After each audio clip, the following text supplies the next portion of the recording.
Good evening, one and all.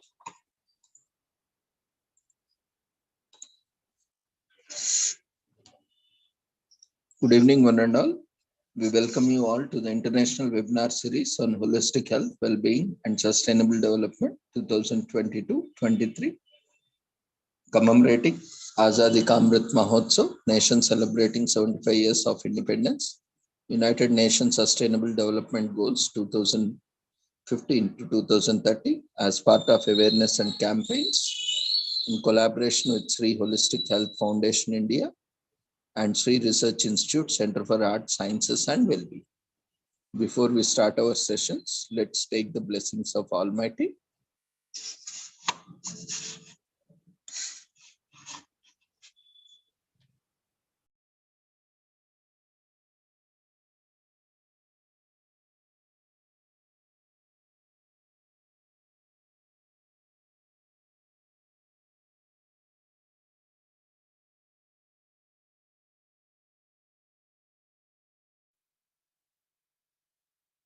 कुरुत्वं कल्याणम् आरोग्यं धनसम्पदः शुभं कुरुत्वं कल्याणम् आरोग्यं धनसम्पदः शत्रुबुद्धिविनाशाय दीपज्योतिर्नमोऽस्तुते दीपज्योतिर्नमोऽस्तुते शुभं कुरुत्वं कल्याणम् आरोग्यं धनसम्पदः शुभं कुरुत्वं कल्याणम् आरोग्यं धनसम्पदः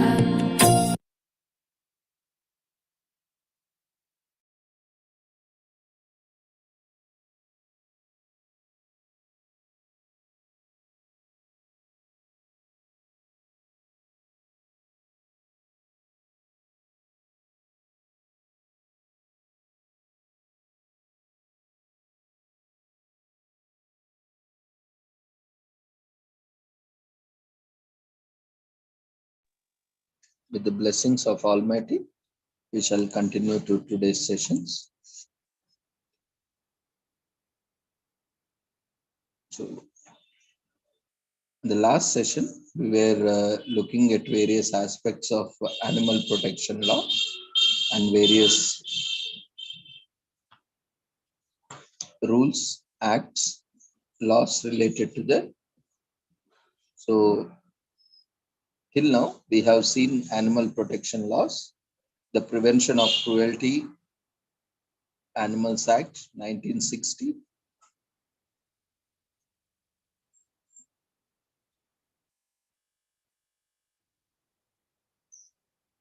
the Performing Animal Rules 1973, and the Performing Animals Registration Rules 2001.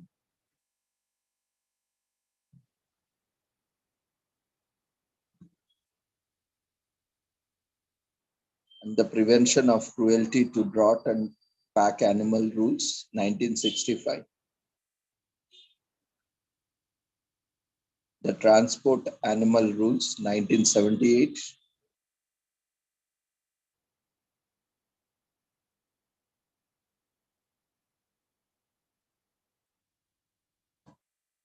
And the Prevention of Cruelty to Animals Slaughterhouse Rules 2001.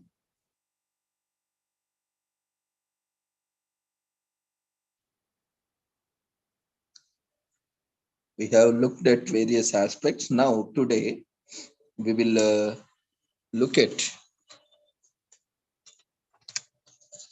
various aspects of animal sacrifice and animal protection laws regarding this.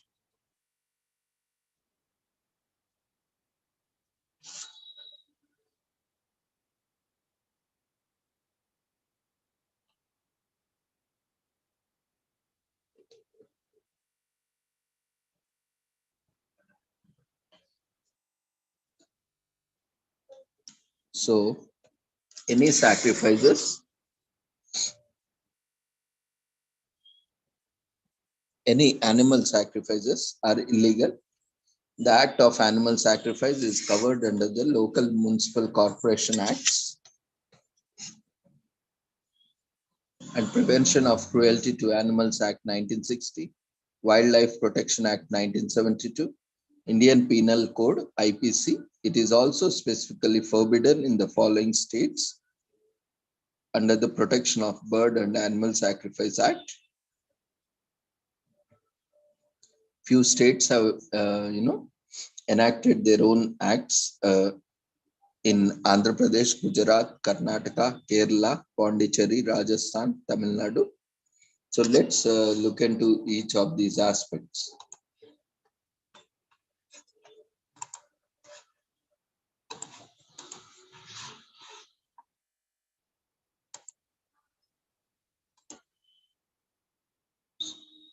So municipalities laws prohibits the slaughter of any animal within a corporation area other than in a licensed slaughterhouse, since temples and streets where animal sacrifices usually occur are unlicensed, and it becomes illegal to slaughter animals at any other places than designated. We see, especially mosques and markets where and various other places, even in private houses, the slaughtering continues. So the Prevention of Cruelty to Animals Act 1960 prohibits the infliction of unnecessary pain and suffering on the animal that makes unnecessary pain and suffering a penal offense. Subsection 3 of Section 11 PCA says that it is the duty of every person having the care and charge of any animal take all reasonable measure to ensure the well-being of such animal and to prevent infliction of unnecessary pain or suffering. The penalty under this act is the offender, in the case of a first offense, will have to pay a fine which shall extend to 50 rupees, and if it is the case of second offense or subsequent offense committed within 3 years of previous offense, he will be fined with not less than 25 rupees, but which may extend to 100 rupees, or with the imprisonment for a term which may extend to 3 months, or with both. Also, in the case of second offense, the offender's vehicle is confiscated and he will never be allowed to keep an animal again.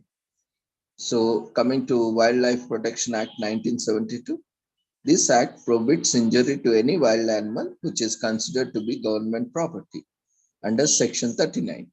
The definition of an animal in the act includes amphibians, birds, reptiles, and mammals, and their young. In the case of bird and reptiles, even their eggs are also included in this category. Section 51 of the Act provides the penalty for the person guilty of an offense under this Act. The accused on conviction will be punishable and imprisonment for a term of 3 years, or with fine of 25,000 rupees, or with both.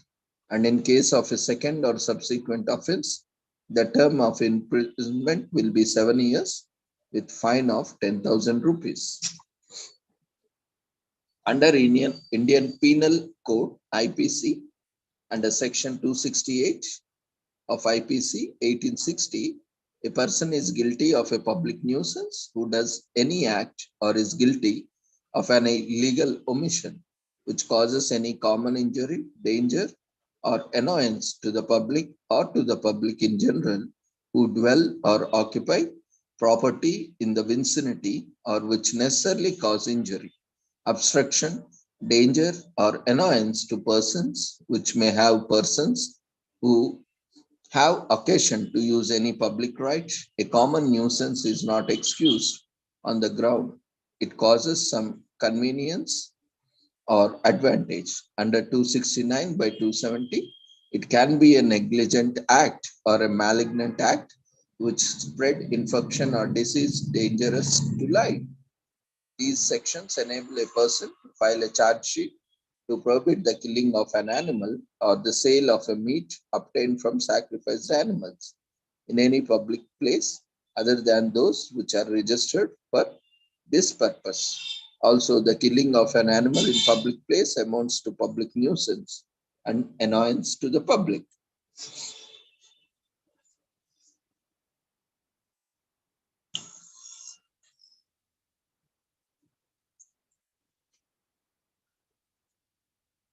Now, let's look at the experiments part. Experiments on animals and control and supervision rules 1968.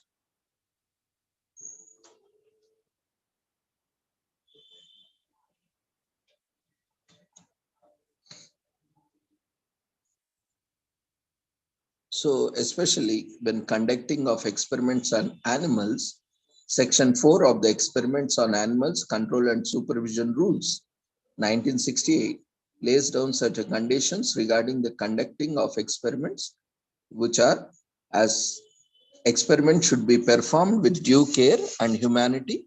Experiment shall be performed in every case by or under the supervision of persons duly qualified in a laboratory, adequately equipped and staffed for the purpose, and under the responsibility of the person performing the experiment. Minimum number of animals shall be used in an experiment. Experiment involving operative procedure more severe than simple inoculation or superficial venesection shall be performed under the influence of anesthetic of sufficient power to prevent the animal feeling pain, and it shall remain so throughout the experiment. The experiment shall not be performed for the purpose of attaining or retaining manual skill. Experiment shall not be performed by way of an illustration of lecture in schools or colleges. Experiment shall not be performed as a public demonstration except for advancement of knowledge.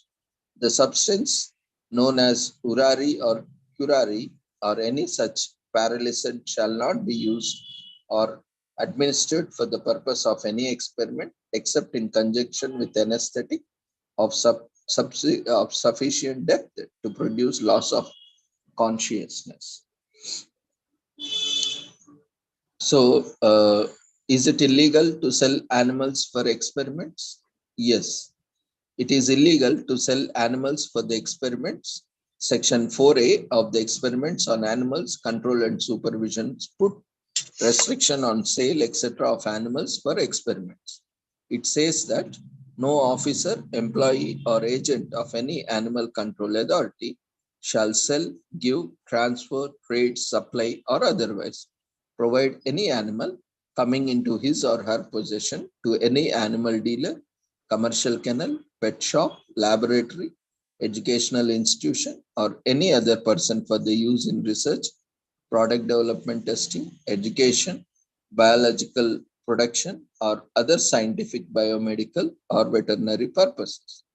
Also, the hospital, educational institution, laboratory, or any other person is prohibited to purchase or accept any dog or cat not purposely bred for research from any animal control authority, commercial kennel, pet shop, or animal dealer for the use in research, product development, testing, education, biological production, or other scientific, biomedical, or veterinary purpose. The Wildlife Protection Act 1972. No Indian birds can be legally kept under the Wildlife Protection Act 1972. Only exotic species can be kept, that too if the seller owner establishes that they have come from outside the country. In order to prove that, the seller must have an import license and permission from the CITES Bureau.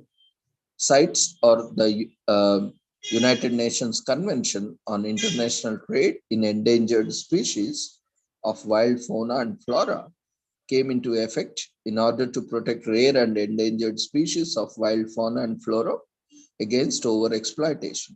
The convention ensures that the international trade does not pose a threat to the survival of species in the wild. The convention also provides strict regulation over export of these species threatened by trade.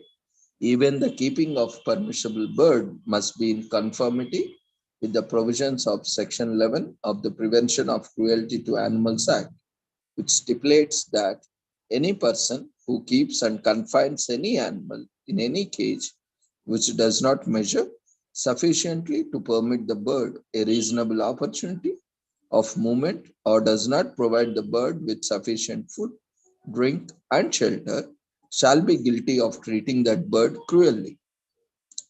The failure to comply with these provisions of Section 11 of PCA is a punishable offense, and the offender would be liable to be arrested and punished. Hence, the safe and safe course of action is to let birds go free.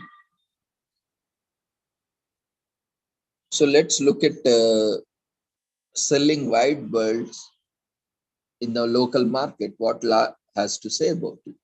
The word wild bird means a bird that has come under the purview of the Wildlife Protection Act 1970, which extends its protection to about 122 species of birds. Section 9 of the WPA prohibits hunting of wild birds. Hunting, in common parlance, signifies the pursuit, trapping, and then killing of an animal. But under WPA, hunting also includes capturing and trapping of any wild animal. Further, Section 57 of WPA raises a legal presumption that if a person is in possession, custody, or control of any captive animal, including wild birds, it shall be presumed that such a person is not in lawful possession of such a captive animal. Hence, a person selling a wild bird in the local market is guilty of the offense of hunting and is liable to be punished with imprisonment for a term which may extend to 3 years as stipulated under Section 15 of the WPA. So under the Section 50 of WPA authorizes the director or the chief warden or any officer authorized by them or any forest officer or any police officer not below the rank of sub-inspector to arrest any person without warrant and detain him if the arresting officer has a reasonable grounds for believing that such person has committed an offense against the WPA. Section 51, one of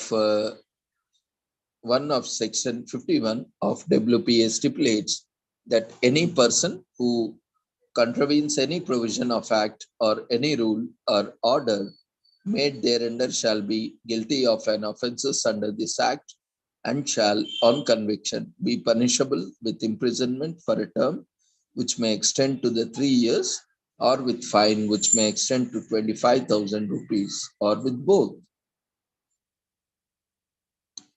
So let's look at the duties and responsibilities of honorary wildlife wardens. Honorary wildlife wardens are appointed under the subsection of C of Section 4 of the Wildlife Protection Act 1972 and are deemed to be public servants. The main duty and responsibility of a honorary wildlife warden is to assist wholeheartedly the state organization responsible for wildlife conservation work, especially with regard to the following matters: control of poaching and clandestine trade in wild animals and product articles thereof, detection and prosecution of offences under the Wildlife Protection Act and the rules made thereunder, preventing damage to the habitat of wildlife, identification and selection of areas suitable to be declared as sanctuaries, national parks, closed areas, etc., as well as the measures for their proper protection, measures for dealing with the problem of damage by wildlife animals or wild animals to life and property, including the assessment and payment of compensation, etc., carrying the message of conservation to the people and enlisting public support for the nature and wildlife conservation. The effort should be specifically directed towards the communities living in or near the declared wildlife reserve. Any other matter connected with the protection of wildlife, which may be entrusted by the Wildlife Advisory Board or the Chief Wildlife Warden of the state from time to time.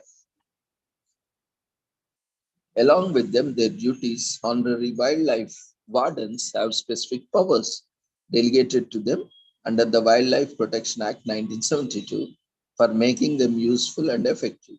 These powers are power to inspect records of the licenses under Section 47B of the Act, powers of entry, search, seizure, and detention under Section 50 for the prevention and detection of offences.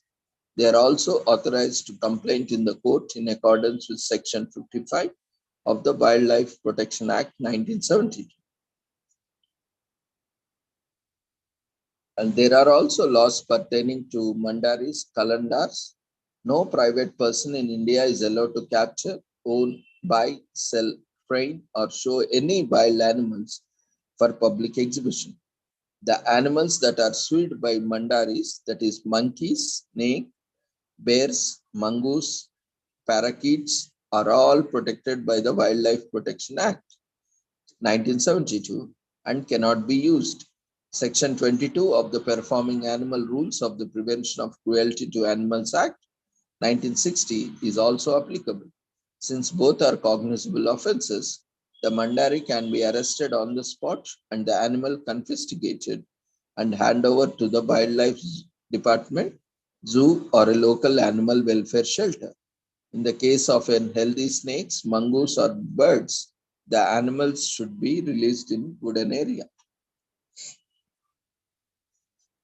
So can anyone, including the government, hire people with langurs to drive away monkey from their premises? No, this is illegal. Langurs are also covered under the Wildlife Protection Act, making it illegal to buy, sell, own, or keep them. If a mandari is not allowed to own a protected species, how can he use the animal in his trade or profession? And how can government recognize the illegal use of an animal? The person recruiting the mandari or the langur is to be arrested under the same laws as the mandari. So with this, we shall conclude various laws, animal laws that are, very much crucial for the animal protection. And we have seen so many laws are there, acts are there, rules are there, but because of lack of awareness, because of our sincerity and dedication towards implementation, and we are not seriously taking it. Otherwise, you cannot harm any animal, whether it is domestic animal or a wild animal. You cannot mistreat or abuse, but this is widely happening even in across all places. But we should ensure that they are also sentient beings, and it is our responsibility to ensure that we give protection to them and not engage in any kind of torture, pain, suffering to them. So with this, we shall conclude animal laws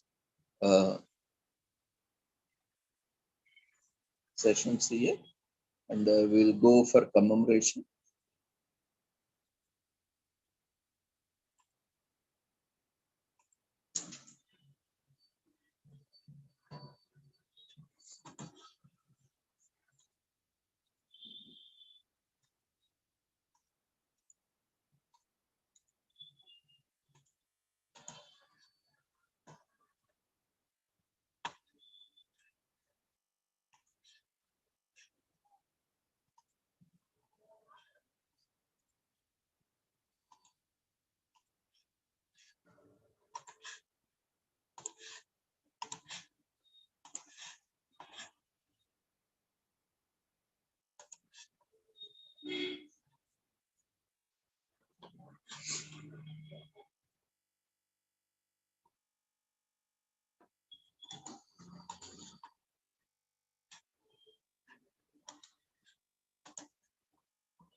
Okay, today there are no major observations internationally, but at national level we have few commemorations.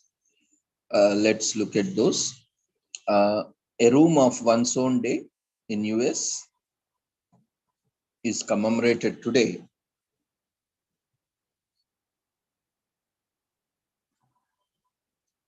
And the book by Virginia Woolf, which was an inspiration behind this holiday, is more than 93 years old. It celebrates the privacy of having one's own room and is a symbolic of independence. It also reminds us that it is privileged who have their own rooms, that we appreciate and look after what we have. It also reminds us the ongoing struggle for females to receive an education.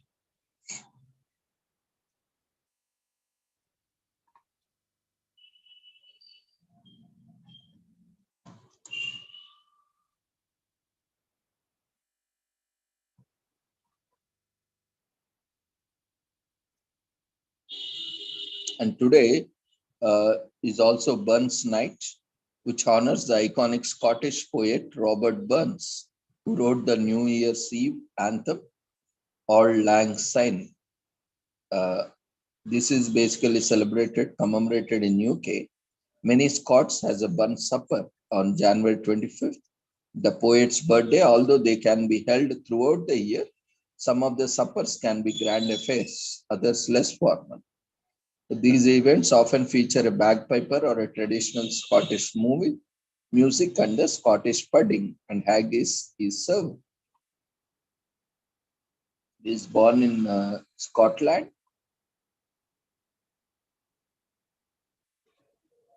and dies at the age of 37 in Dumfries, Scotland.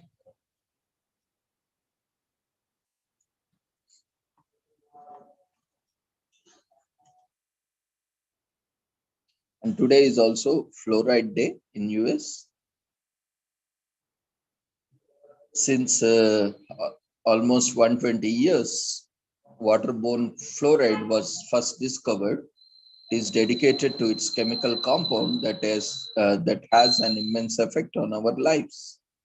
In 1901, Frederick Mackay, an a young dental student, went to Colorado Springs, Colorado to set up his dental practice.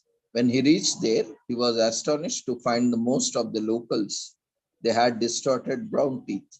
Mackay did not understand this. He went through all of his dental literature and books, but was not unable to find the cause of this abnormality. Many locals believed that the brownness of the teeth, known as Colorado brown stain, was caused because of high meat consumption and substandard milk. But Mackay knew the reason was something else. Mackay was determined to find out the root cause of the problem, and thus he began to conduct research. Dr. G.V. Black accompanied Mackay to Colorado to find out the cause of Colorado brown stain. He and Mackay made several discoveries. One of the two main discoveries was that locals who had classified teeth did not risk browning of teeth, and young children who had not yet developed permanent teeth had a higher risk. The second discovery was that the teeth of the people affected by Colorado brown stain were resistant to decay. It would take them a few more years to discover the causes of phenomenon. Chemist H.V. Churchill and his assistant from the Aluminum Company of America, Alcoa, sent reports to Mackay suggesting that the water contained high levels of fluoride in it. Thus, Mackay had found his answer. It was later shown in studies that fluoride in water at cosmetically safe levels can fight tooth decay. So, though the exact origins are not known, Fluoride Day has been celebrated annually on January 25th to raise awareness on how to use fluoride effectively without having any detrimental effects on health. You can get fluoride from consuming foods and beverages made with fluoridated water, like tea and coffee. Most toothpaste and some mouthwashes also contain fluoride.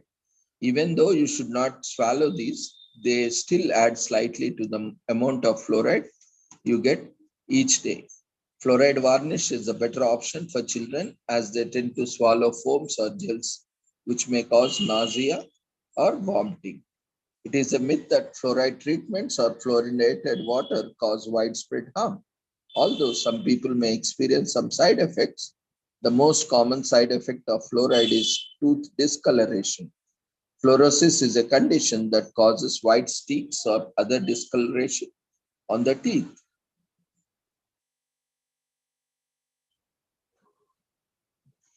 And fluoride is the 13th most abundant element in the environment. A community fluoridation is one of the most effective ways to control tooth decay in communities. Fluoride is naturally found in foods like raisins, lamb, and carrots, as well as wine. Fluoride is formed when fluorine combines with minerals and in soil. Compared to fluorine, which is highly reactive, fluoride is less reactive.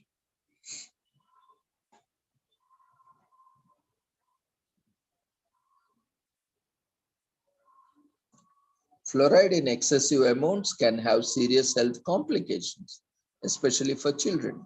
So this day is an excellent opportunity to educate people about fluoride and how it can be used safely. Today is also commemorated as Opposite Day in US.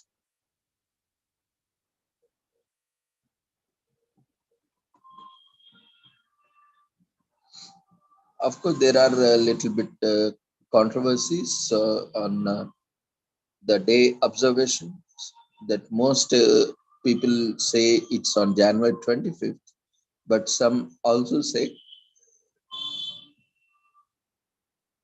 it's on January 7th, and some others still believe that every year on 25th day of every month. So either way, children across the country rejoice this day as they declare they mean the opposite of whatever they say.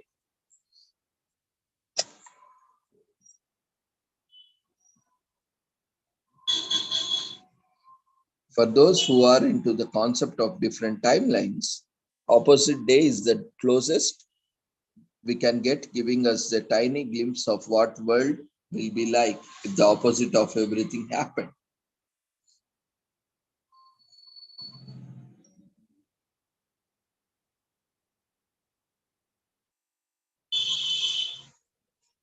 Whether you choose opposite day to derail your workplace productivity and philosophical logistics, or to create better habits that help you realize a healthier version of yourself, opposite days history is one of the mischief, humor, and profound realizations.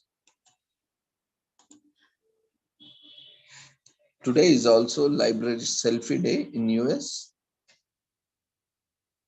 It is a day for book lovers to share their favorite books and library shelves with the world in a fun way. After all, the world belongs to those who read. On this day, readers are encouraged to take a selfie with their most beloved library shelf, showcasing the books that stand out of them. Bookstores, libraries, schools, and individuals from all over the world celebrate the day by sharing their favorite books off shelves on social media. To make yourself as pretty as can be, snap a selfie and share it with all who wish to see it.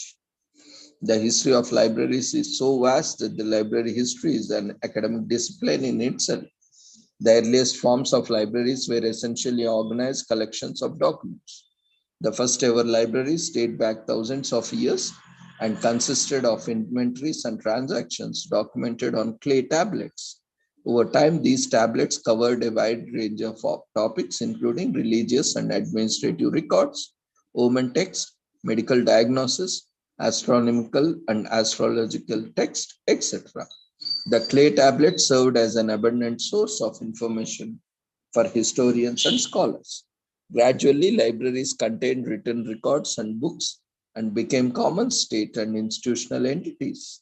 It was around 5th century BC that the concept of private libraries came about. Personal libraries consisting of the books first depicted in ancient Greece and were commonly found in villas. The first ever public libraries, on the other hand, appeared in the Roman Empire. Each emperor opened one or more in an attempt to outshine the previous emperor. Over time, libraries changed what they carried and how they functioned. For instance, some royal and institutional libraries in the Roman Empire were only accessible to the educated public. They didn't even have complete access to the stacks. However, in the early Middle Ages, most libraries loaned out books if paid a sizable security deposit. Through globalization, digitization, and an era of innovations and advancement, modern day libraries were born. The one common thread in every library is shelves. Whether you are an avid reader or not, something is satisfying about cruising through library shelves, reading different titles, and the world agrees. Started by the New York Public Library in 2014, Library Selfie Day enables us to conveniently cruise through people's library shelves through our screens, an activity as fun as this is from the comfort of our homes.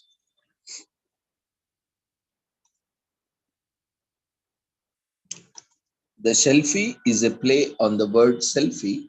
It stands for the selfie taken with the library shelf. The Library of Congress is considered to be the world's largest library in terms of its catalog depth in the West.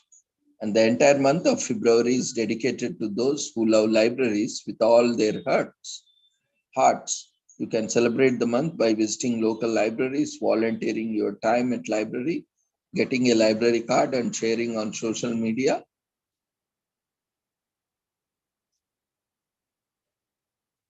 Today is also National IV Nurse Day. To celebrate infusion nurses and other healthcare workers whose roles are so vital to our society.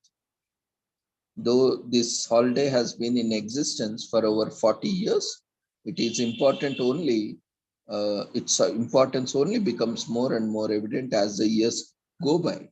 Brave nurses stand at the forefront of the battle against diseases, and IV nurses have a crucial role to play here too.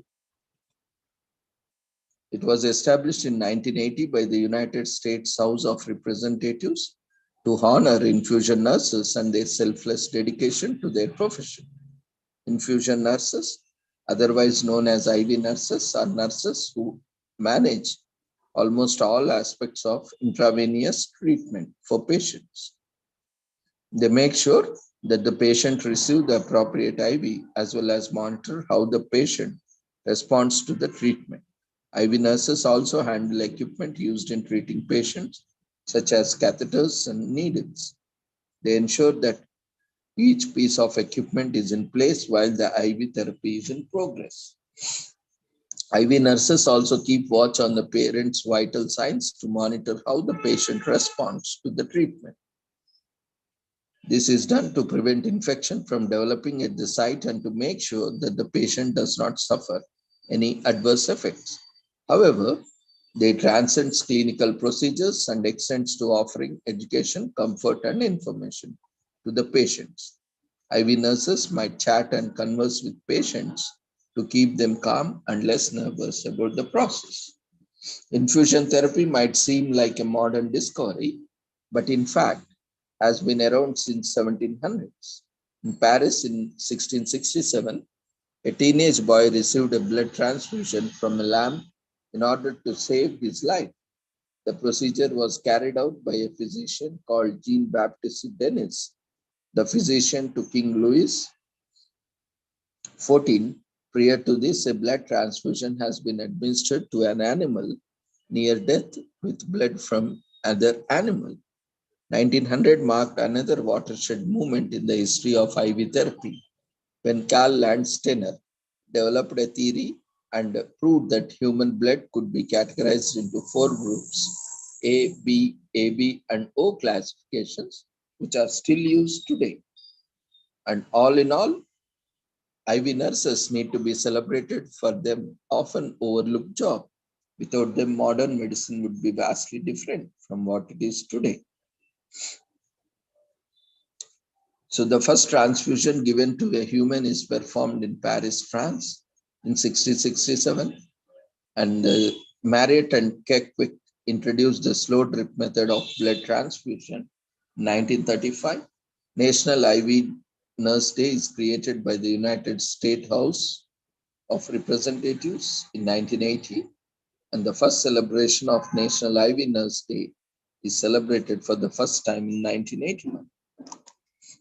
So the most common fluids administered through IVs are saline, electrolytes, vitamins, and medication. According to the US Bureau of Labor Statistics, the average nurse earns about $73,000 per annum. To become an infusion nurse, one would need to attend nursing school, pass the NCLEX, gain bedside experience, and obtain the Certified Registered Nurse Infusion CRNI certificate. So everyone has probably been treated by a nurse at least once in their lives. So this day, tell a nurse thank you throughout their jobs may not seem as glorious as others. They deserve just as many accolades.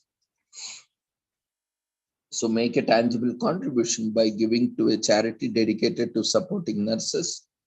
If you can't make a monetary contribution, pledge your time and energy towards this noble project. On an average, nurses walk as much as 4 to 5 miles a day during their 12-hour shifts. And according to research done by the US government, nurses are considered by people to be the most ethical and honest of all professions. And surprisingly, nurses can also work in law firms as part of litigation teams, as expert witness, and in other assistive capacities. And nurses can earn doctorate degrees, either the Doctorate of Nursing Practice, DNP, or the Doctor of Philosophy, PhD. Nurses have to pass National Council Licensure Examination, NCLEX, which can contain between 75 to 256 questions. So nurses are kind. Think of a time when you felt queasy with nerves in a hospital and a kind, nice nurse offered you comfort. Maybe they helped you to calm down while receiving an IV or made you laugh during a stressful procedure. This is why nurses are much loved by people. Nursing is an incredibly selfless profession. They perform tedious and humble tasks with quiet grace and efficiency, which are traits that must be emulated by all of us. The sacrifices that nurses make are even more special because they do their jobs happily. According to research, most nurses experience at least 94% to 98% job satisfaction. That's how beautiful it is. Today is also observed the weather day in US. People who are very much excited to do it, and people who could foretell the weather just by glancing at the sky. Science has progressed to the point where various equipment can now be used to study and forecast the weather.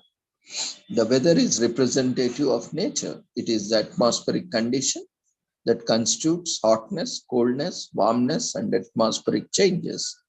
In essence, humidity, wind, velocity, cloudiness, moisture, and temperature.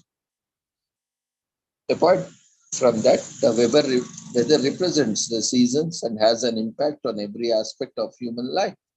It has an impact on living patterns, crop planting, and many aspects of man's comfort. Extreme temperatures and humidity can cause torrential rainfall, heat waves, storms, and a variety of other natural disasters in some instances. So observation of weather is a very important part of the nature, which if we can totally understand and predict, would go a long way in helping humanity to preempt and take precautions against natural disasters. Throughout history, one of the most important necessities of every man has always been shelter. When braving the wilds in the search of food and safety, the weather was just as dangerous as the wild animals. If precautions were not taken several thousand years ago, the early man began to observe weather fluctuations in order to make informed decisions about their hunting and farming practices. They have been able to ensure their life by studying the movement of the wind, humidity in the air, and the hue of the clouds. Weather observation began with the birth of astrology in Babylonia, and it has since evolved into the what we know today in the West.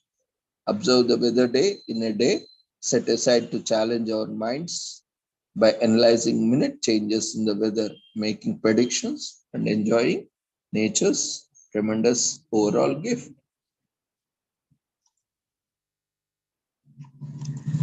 So, with this, we shall conclude today's commemorations.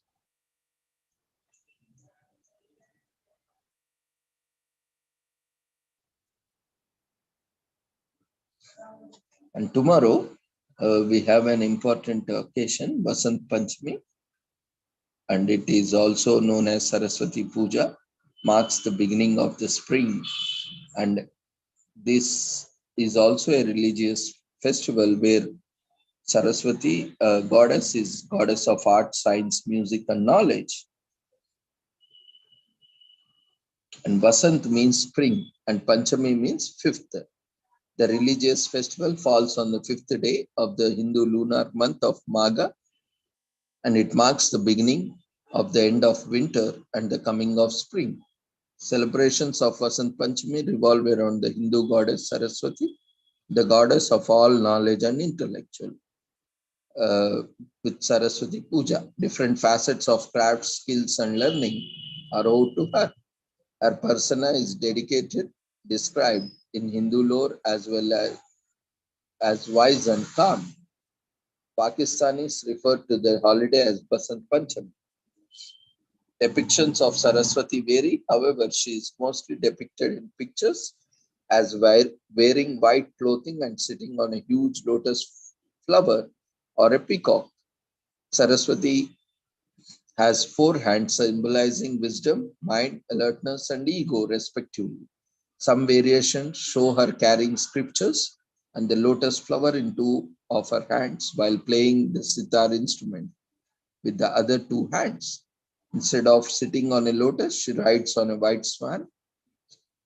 Goddess Saraswati stands for all things good and pure, and her throne, be it on a lotus or an animal like peacock or swan, expresses the wisdom of differentiating between good and bad.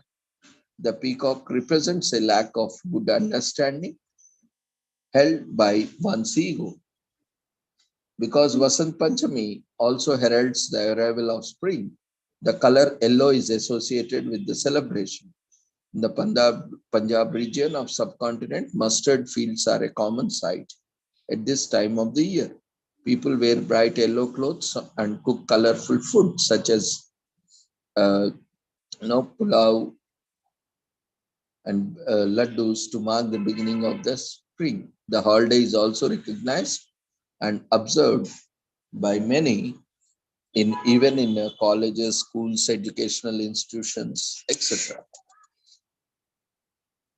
So since Vedic period, the goddess Saraswati is being worshipped and blesses various sages like and also various common mans like great Sanskrit poet Kalidasa. And the Dio Sun temple is constructed in dedication to the sun god Surya.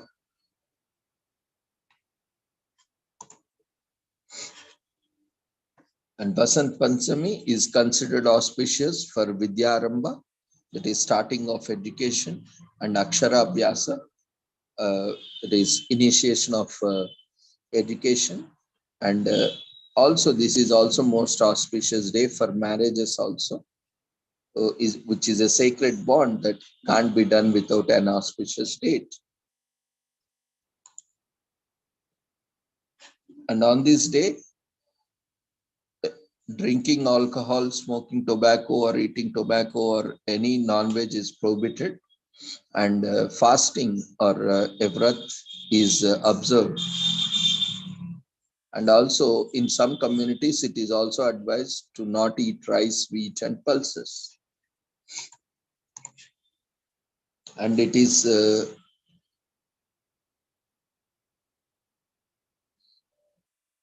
also a practice to offer musical instruments and books to the goddess and seek her blessings, and also eat yellow rice.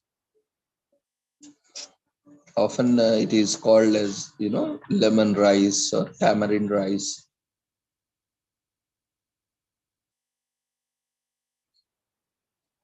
So how do we observe? Wear the yellow color, offer yellow flowers, and prepare yellow color food items to get into the festive mood. Prepare a feast for your friends and family and celebrate with them.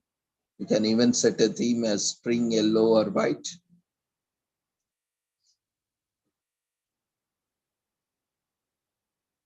And the goddess Saraswati also represents creative energy. In Nepal, Bihar, and eastern states of India, people also visit temples and worship goddess Saraswati to celebrate Vasant Panchami. And wherever there are goddess Saraswati temples, these Aksharabhyas or Vidyarambhama is performed, which is a mass celebration activity where one can take their children to initiate education in their life. And in various temples, food is also distributed, food offering, with the belief that Goddess Saraswati herself will be joining her devotees in the feast. This celebrates the rich agriculture of India and its endless fields of mustard crops. The day is also celebrated on the Bali island of Indonesia. So the rich culture and traditions are reflected in our festivals, holidays, of which Vasant Panchami is also one of such examples. So with this, we wish you all happy Vasant Panchami tomorrow. On this occasion, we have initiated an international conference, and also we have Republic Day. So happy 74th Republic Day to one and all. So on this occasion, so we thought, we will start something, where this is also an English New Year, and we have this occasion, Vasant Panchami, where we can initiate and start something in our life. Those like we can restart or we can reinitiate in this new calendar year. So we thought we would organize a conference. So we are organizing a conference tomorrow. So we invite everyone, those who have not presented or those who are presenting regularly, those who would like to present, you can talk for or present for in tomorrow's conference. So you can just, take as little as 3 minutes. So because tomorrow is a special occasion, we would want to, we would like to encourage everyone. It's not though starters cannot be always an experts. So to encourage everyone, and maybe this conference also should provide a Vidyaramba or a kind of practice for youngsters and even all others who can start, making presentations or talks on public forums. So let's utilize this wonderful opportunity and also the wonderful occasion to share with your friends these conference details, which has been already circulated. And I will also circulate in this chat box. So we request everyone to share the blessings of Goddess Saraswati to everyone by sharing these conference links and various other links so that they can also be part of the conference. Don't just be a participant. Try to present whatever you know in your domain. Let's use this opportunity. Whatever, maybe it can be from your course also, or if you have studied something in your school, college, or which can be part of your course also. For that matter, you can pick up some topic and introduce yourself. There will be no introduction tomorrow as the time is short. So you have to introduce yourself and express your gratitude to the platform and the organizers. Then you can go on with your topic uh, for 3 to 5 minutes. So registration forms, yes, they will be shared. Let me share the forms. So always, we always keep talking of sharing, caring. So it's not always in terms of money, we can also share opportunities. This is a wonderful way where, many people also get opportunities. So you need not spend even a single rupee, but, extending opportunities to everyone is a great gesture to all of us. So kindly do circulate this wonderful information and also help them to start their presentations or academic presentations on this wonderful occasion of Vasant Panchami. So we invite you all once again. The registration link has been shared in the chat box. You can copy that link and share with your friends and also help them.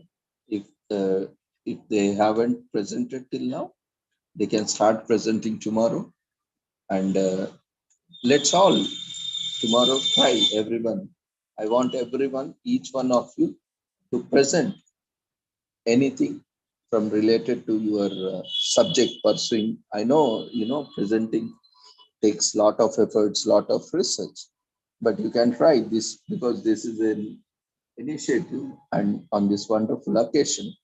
I don't want to, give so much stress on the uh, topic, but you can choose any topic of your interest, maybe of your profession, of practice, or of your course, and you can come up with a presentation. And let's all together have a very good start with this. Tomorrow we'll be starting at 2 o'clock morning. We have both offline and online. So offline is not streamed online. So we will start at 11, but from 11 we'll be having these offline sessions, and from 2 we will go online, or we'll see if online or more, we'll be checking. Accordingly, we will continue. But mostly by 2 o'clock, if some more, you can register now also, tomorrow also, or you can register if you are unable to share details also. Tomorrow join and directly, like as we did earlier, you can present and you can later complete the formalities also. But make sure you complete the formalities because, okay, after we receive your details, we will give you approval so that you can present. But for the issue of certificates, it is mandatory you fill the registration form and complete formalities so that we can also on record issue a certificate. So we thank you one and all for joining us, and we wish you happy Republic Day and also Vasant Panchami for tomorrow. And do share this information with everyone. Let's everyone utilize this opportunity, and we request every one of you also to start presenting from tomorrow and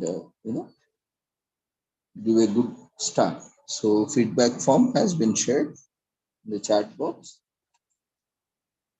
Before leaving, we request everyone to fill the feedback. Thank you everyone for joining us. Take care. Good night.